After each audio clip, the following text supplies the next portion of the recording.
Balak mo bang mag-install ng Starlink pero marami kang tanong? Gaano ba talaga ito kabilis?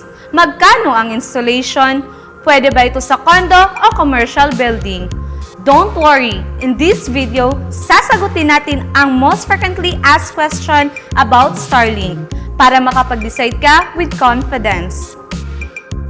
So first, ano nga ba ang Starlink? Ang Starlink ay isang satellite internet service provided by SpaceX. Instead na traditional fibers or DSL cables, gumagamit ito ng high-speed, low-latency internet. Perfect ito for residential homes, commercial buildings, at even sa remote areas na di abot ng fiber connections.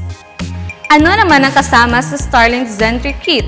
Kasama dito ang Starlink dish, power supply, Wi-Fi router, 15-meter cable, base mount, or kickstand.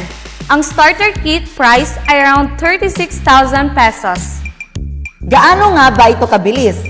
You can expect from 50 Mbps up to 250 Mbps. Depende yan sa location at network traffic. Ang latency naman ay around 20 to 50 milliseconds, which is good for video calls, online streaming, at even sa online games. Compared sa traditional analog system, ang Starlink ay gumagamit ng modern IP-based satellite technology kaya mas advanced at mas stable ang performance. Magkano naman ang installation? Usually, ang installation cost ranges from 15,000 to 25,000 pesos. Depende ito kung residential or commercial area. Gaano kahirap ang cable routing, gaano kataas ang mounting, at overall labor requirements. Before installation, kailangan muna ng site inspection. Importante na may clear view of the sky ang dish.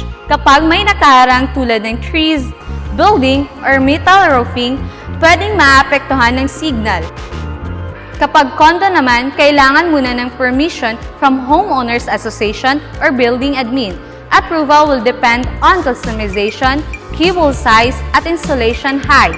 Installation normally takes around 1 to 2 hours. Pwede ba ito kahit umuulan? Yes, gumagana ito during rain at moderate storm. But heavy weather may affect the signal quality. Ano nga ba ang power requirements? Standard 220 volts outlet lang. Recommended din ang UPS or surge protector for added protection. Pwede ba itong i-connect sa existing network? Yes, pwede ito sa existing routers, mesh system, at business network. May bridge mode din for advanced setup. Bakit nga ba minsan mahina o wala ang internet? Possible na misalign ang dish or expired na ang subscription plan.